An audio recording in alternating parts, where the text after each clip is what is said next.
again, and thank you for staying with us. We continue here. The lobby group, My Vote Counts, has lost a High Court bid to have the Political Party Funding Act declared unconstitutional. The Western Cape High Court has also dismissed the group's argument that the president should not be allowed to determine the limit for private donations and that all donations should be declared. For more, we're joined by political analyst Dr. Ungama Mtimka.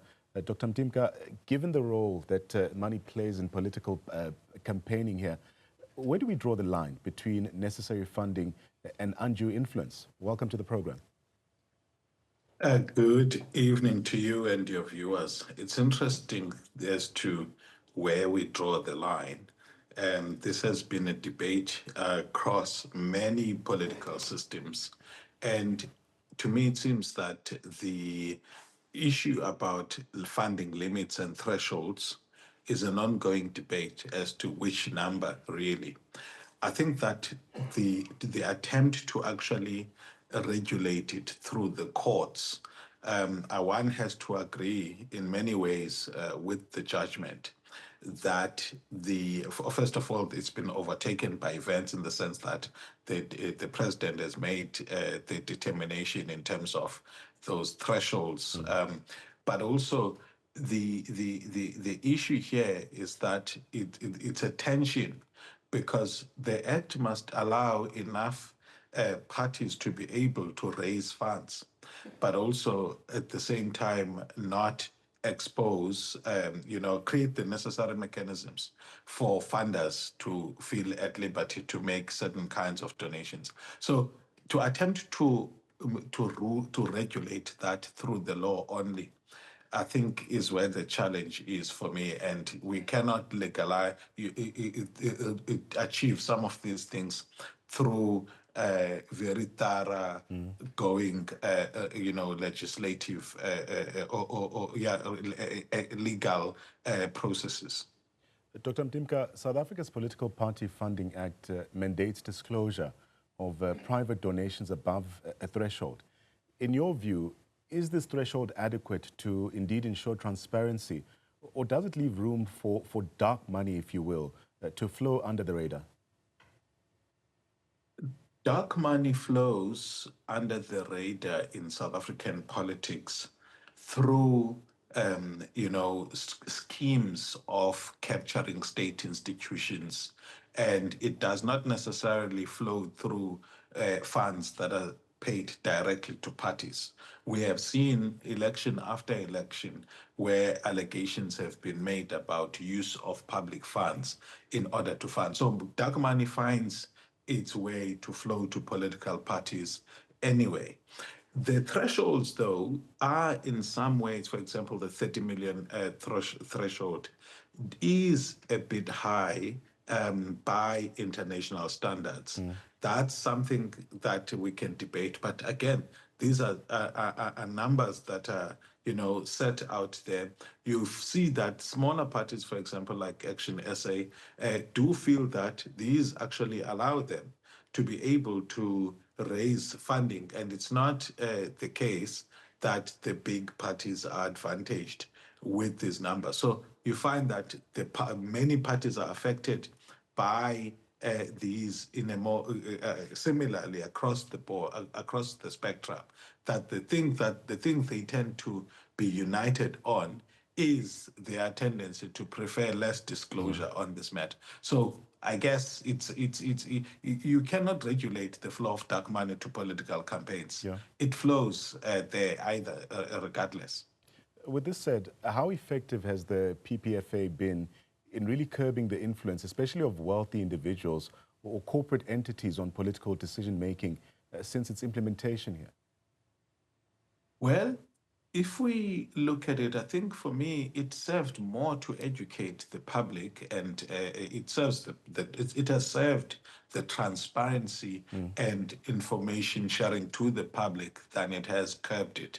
If you look, for example, at the kinds of debates that usually follow immediately after the IEC releases the data on funding, one of the big issues, for example, that came to the fore was the influence of big business, especially old money in South Africa, and where it goes. So I think those kinds of revelations have been useful for voters, but to what extent those help voters make decisive decisions about who to support and not to support. I don't think we've gotten to that stage where, there's significant mistrust arising. There's significant national debate arising as a result of funding relationships. And that's very useful. I want us to zoom more into this issue as Transparency International, for instance, warns of the capture of laws and public resources by a powerful few, like they call it. Have we seen examples from what you've noted of this type of state capture or policy manipulation in recent years? Yeah, so it's Transparency International. It's an international idea. There's quite a number of these agencies that have, raised flags about red flags about the funding. I think that the issue is that sorry, I'm losing my trail of thought here at this time of the night. And there's been concerns that have been raised across the political spectrum. And I think that as we continue to modify, respond to pressure, we will see that there will be improvements over time. But on the issue of whether they open political parties to elite capture, yeah, this is what I wanted to say in the beginning. There is a difference between systemic capture, that is people who benefit from the maintenance of the status quo, Right, and people with punitive power over politicians. So we saw the transparency around who funds who, but I doubt that that translates directly to capture. Yes, people have cited instances where, for example, billionaires directly intervene in political processes where certain decisions are made that are not in favor of markets, and finance ministers being withdrawn and all of those things. But the funding relationships themselves do not open to the kind of predatory capture that we see, where if politicians don't take certain decisions, there's punitive measures that can be undertaken by funders directly. I want to go back to an issue you touched on a bit earlier. Smaller political parties, they often argue that transparency rules disproportionately affect them. How can we balance the need for integrity without actually disadvantaging emerging or underfunded political parties or even political voices here? I think we must acknowledge that, this is not just an issue of political parties. The relationships between those who fund organizations that are not for profit and the integrity of those organizations in terms of fulfilling the purposes for which they say to the public they are created is not always a direct causal relationship between how those organizations behave and who funds them.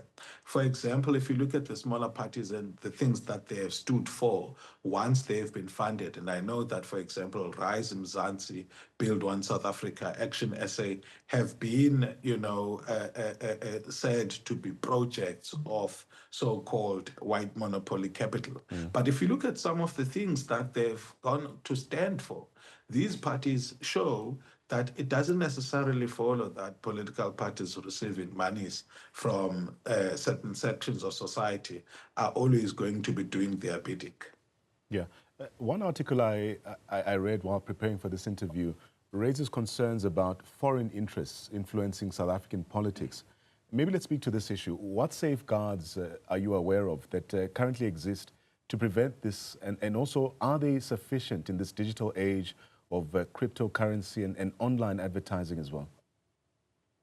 That's very interesting. I think if my memory serves me well, there's extreme limits on foreign funding of political parties in South Africa in terms of the act. So that is controlled, and that's based on the awareness that South African democracies shouldn't be susceptible or made to be at risk of foreign influence. So also interesting is that some donors are also known to fund multiple political parties simultaneously. How does this then affect political accountability, if you will? And could it signal more about donor strategy than party alignment, really? In fact, I think the IEC prefers the option where the political if funding gets channeled through their political funding development fund, something along those lines, where the funds can be thrown into a common kitty that and can then be distributed. But the challenges that parties have heard about that is the proportional nature in which those funds then get to be distributed. So there isn't an approach that is perfect and is free of criticism. I particularly get actually pleased when I see that these these big funders fund more political parties. And I think that that's the right thing to do rather than concentrate resources on one or a few of the political parties. But do you think South African voters are sufficiently informed or even concerned about who funds their preferred political parties? And how do we increase public awareness on this issue specifically? It would be interesting to see the data on it, but definitely the national conversations that follow after every release of those funds show that there is significant interest. I don't know if sufficient, but there's huge interest. And South Africans look at the reports about who funds who very critically. What I said earlier is I'm not sure to what extent do they then form part of does that information form part of the voting decisions quite yet. So as we also start wrapping our conversation now, what role should media, for instance, and civil society organizations play in then unpacking and even exposing potentially problematic political donations, if you will? Thank you. For me, the issue is not at the point where those donations get made, but on the nature of transactions that then, can be followed between the businesses that the funders, between the businesses associated with the funders Right. and the state and state contracts. And by the way, it shouldn't be that we make conclusions immediately that a funder of a political party, gets contracts. It's when those contracts get allocated irregularly that there should be, concerns. And because, nobody would fund political parties if they felt that every time they get contracts is going to be attributed solely to them being donors to political parties.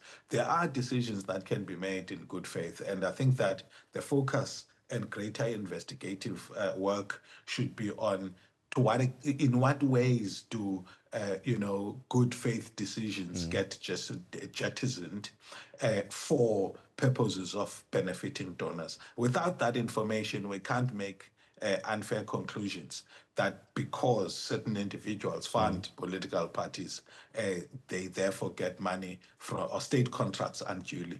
And finally, Dr. Mtimka, can a democracy truly thrive where political finance remains so opaque? And what lessons can South Africa then learn from other democracies that have tackled this issue more robustly here? Yeah, this is very interesting. So if you've been listening throughout, my views on this are more from a realist than idealist perspective. Realist in the sense that democracies are expensive. That in itself actually disadvantages some and advantages others. We cannot use rules that are going to actually, outlaw or scandalize what otherwise should be happening in democracies. Yes, we are, we are developing the regulatory framework to regulate it, to make sure that it carries the principles of transparency among other principles.